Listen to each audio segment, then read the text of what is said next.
నమస్కారం. ఈరోజు మనతో పాటు స్టూడియోలో ప్రముఖ ఆధ్యాత్మికవేత్త జ్యోతిష నిపుణులు ప్రొఫెసర్ డాక్టర్ ముల్లపూడి సత్యనారాయణమూర్తి గారు ఉన్నారు.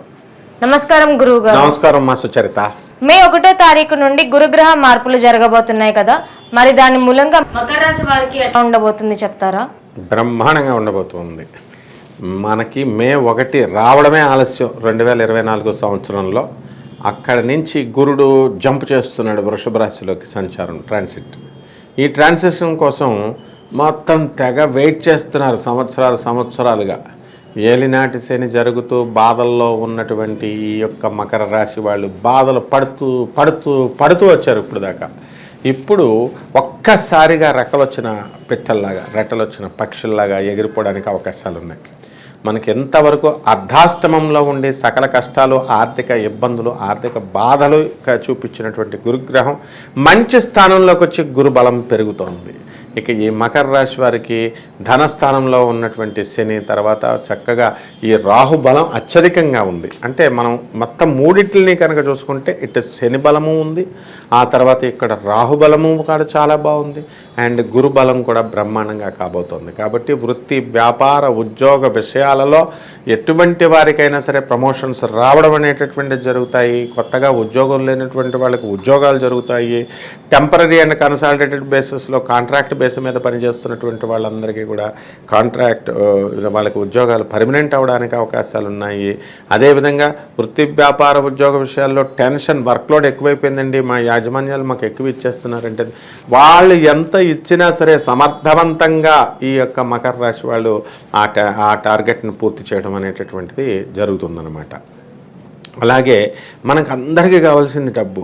ఇదంతా ఎందుకయ్యా బాబు, డబ్బు గురించి చెప్పు అని చెప్పి ఎదురు చూస్తున్నటువంటి ప్రేక్షకులు ఉంటారు. వీళ్ళందరికీ కూడా ధనస్థానంలో శని బ్రహ్మాండమైనటువంటి ఆదాయాన్ని ఇస్తాడు. అప్పుల బాధల్లో ఉన్నటువంటి వాళ్ళు అప్పులు తీర్చేస్తారు, అంత ఆదాయం వస్తుందన్నమాట. అంటే పని పాట చేయకుండా దుప్పటి కప్పుకొని పడుకొని నాకు మీరు చెప్పారు కదా స్టూడియోలో వచ్చేస్తుందని, నాకు రాలేదంటే కుదరదు. హార్డ్ వర్క్ విపరీతంగా చేయాలన్నమాట. ఈ విధంగా మనకి ఈ మకర రాశి వాళ్ళకి టీఏలు, ప్రైవేట్ ఉద్యోగస్తులకు కానీ గవర్నమెంట్ ఉద్యోగస్తులకు కానీ ఇద్దరికీ కూడా రావాల్సినటువంటి టీఏలు, డిఏలు, అరియర్స్లు, ఇన్సెంటివ్స్, బోనస్లు ఇలాంటివి ఏవైతే ఉన్నాయో అవన్నీ కూడా వాళ్ళకి తిరిగి వచ్చేయడం అనేటటువంటిది జరుగుతుంది.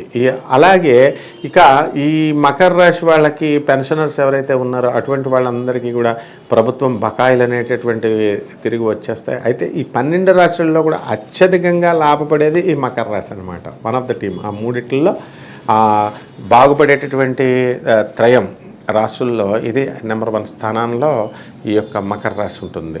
మరి విద్యార్థులకి అప్పుడే చదువు పూర్తి చేసుకుని కొత్తగా ఉద్యోగాలకు వెళ్ళే వాళ్ళకి ఎట్లా ఉండబోతుంది చెప్తారా?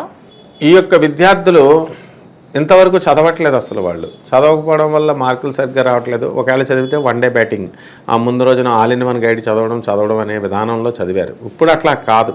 సబ్జెక్టివ్ ప్రిపరేషను, కాన్సెప్షువల్ ప్రిపరేషన్ మేము చేయాలి అని చెప్పేసి వాళ్ళకి ఒక శపథం చేసుకుని చక్కగా వీళ్ళ సబ్జెక్ట్ని మేము ఇంప్రూవ్ చేసుకోవాలా, కాన్సెప్షువల్ లెర్నింగ్ చేయాలి అనేటటువంటి ఆలోచన ఈ విద్యార్థులకు వస్తుంది. వచ్చి తప్పకుండా వీళ్ళంతా కూడా బ్రహ్మాండంగా చదువుతారు. ఎంత చదివితే అంత ఎక్కువ మార్కులు రావడానికి అవకాశాలు ఉన్నాయి. విదేశాలకు సంబంధించినటువంటి ఎగ్జామ్స్, ఐఎల్టీఎస్ ఇలాంటి ఎగ్జామ్స్ అన్నీ కూడా క్లియర్ చేసి మరి విదేశీయులు వీళ్ళ కోరుకున్న దేశాలలో వీళ్ళకి సీట్లు రావడానికి అవకాశాలు ఉన్నాయి. వీళ్ళ కోరుకున్నటువంటి కోర్సుల్లో వీళ్ళకి సీట్లు రావడానికి అవకాశాలు ఉన్నాయి. కాబట్టి వీళ్ళకి డబ్బు కూడా ఇంతకుముందు అంత ఖర్చు పెట్టాల్సి వచ్చేది. ఇప్పుడు మకర రాశి వాళ్ళకి అంత పెద్ద డబ్బు ఖర్చు పెట్టాల్సినటువంటి అవసరం లేకుండా వీళ్ళందరికీ కూడా పనులు పూర్తవడం అనేటటువంటివి జరుగుతాయి. ఇంతవరకు కూడా మకర రాశి వాళ్ళు ఇప్పటి వరకు ప్రమోషన్స్ కొట్టేశారు, చక్కగా అప్పులు చేసి ఇళ్ళు కొనేశారు, అవన్నీ కూడా ఈఎంఐలు కడుతున్నారు. వీళ్ళు ఇటువంటి వాళ్ళంతా కూడా భార్యాభర్తలు కొంచెం దూరంగా ఉంటున్నారు. అంటే భర్త ఒక చోట సెంట్రల్ గవర్నమెంట్ జాబు, భార్య ఒక చోట సెంట్రల్ గవర్నమెంట్ జాబు, కాబట్టి వేరే రాష్ట్రాల్లోనే ఉంటున్నారు. అలాగే భార్యాభర్తల మధ్య కొట్లాటలు ఉన్నటువంటి వాళ్ళు ఏవైతే ఈ యొక్క వివాదాలు ఉన్నాయో అటువంటి వాళ్ళు కూడా వేరే వేరే ఇళ్లల్లో ఉండడం, వేరే వేరే ఓళ్ళల్లో వేరేగా ఉండడం ఇలాంటివన్నీ కూడా చేస్తున్నారు. ఇలాన్నీ కూడా ఆగిపోయి చక్కగా వీళ్ళందరూ కూడా ఒక ఇంట్లో ఒక చోట ఒకే రూఫ్ కింద ఉండేటటువంటి సమయం వచ్చేసింది. కాబట్టి కోర్టు సమస్యల్లో ఎవరైతే ఈ మకర రాశి వాళ్ళు ఇంతకాలం ఇన్ని సంవత్సరాలుగా లాయర్ల ఫీజులు కట్టుకుంటూ బాధపడుతూ ఉన్నారో, భార్య తరపున భార్య మీదే గొడవలు, ఆ భార్య కేసు పెట్టిందనో లేకపోతే సివిల్ కేసెస్ అనో, వీళ్ళందరికీ కూడా రిలీఫ్ రావడానికి ఎక్కువ అవకాశాలు ఈ గురు మార్పు తర్వాత ఈ మే 1 తర్వాత జరుగుతాయమ్మా. సంతాన సమస్యలు, దాంపత్య సమస్యలు ఉన్న వారికి ఎలాంటి పరిష్కారాలు ఉంటాయి? ఇప్పుడు దాంపత్య సమస్యలు అనేటటువంటివి అణిగిపోతాయి, భార్యాభర్తలు కలిసిపోతారు, కాబట్టి ఆ ప్రాబ్లం ఏం లేదు. ఇక సంతానం సమస్యల దగ్గరికి వచ్చేసరికి సంతానం అనేటటువంటిది ఇంతకాలంగా లేనటువంటి వాళ్ళకి సంతానం కలగడానికి అవకాశాలు ఉన్నాయి. కాబట్టి వీళ్ళకి ఇంతవరకు ఫెర్టిలిటీ సెంటర్స్ చుట్టూ తిరగడం, డాక్టర్ల చుట్టూ తిరగడం, ఆయుర్వేద మందులు ఏ మందులు కావాల్సి ఆ మందులు మింగడం, ఇలాగ అనేకమైనటువంటి ప్రక్రియలు చేసుకుంటూ వచ్చారు. ఇవన్నీ కూడా ముగింపు అనేటటువంటివి ఉన్నాయి. సినీ రంగము మరియు రాజకీయ రంగాల వారికి ఎట్లాంటి పరిష్కారాలు ఉంటాయి?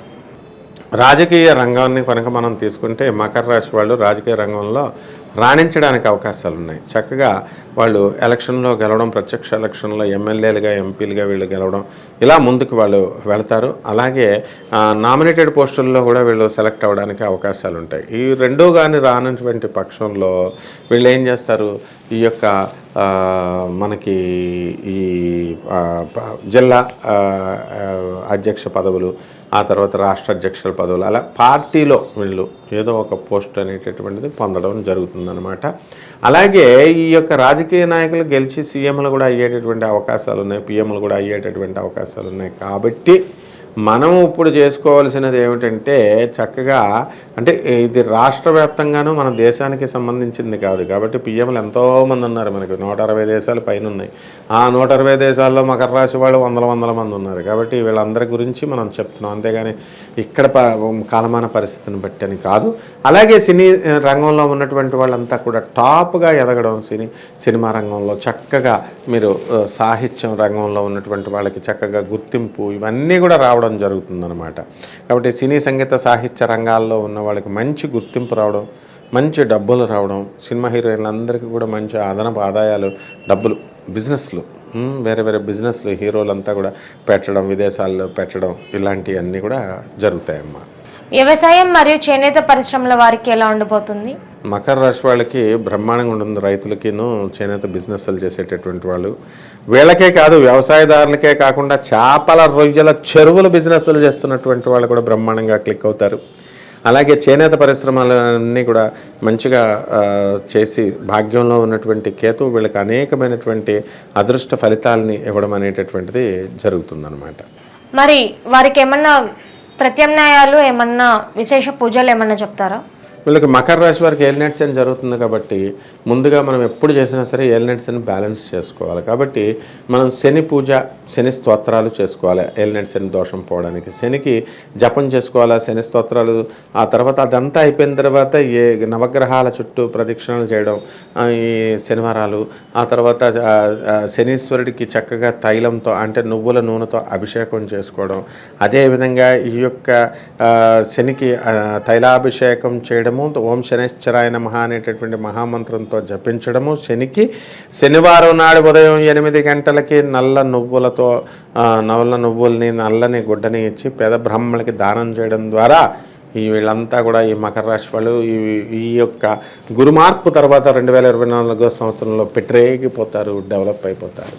ధన్యవాదాలు గురువు గారు. ధన్యవాదాలమ్మా.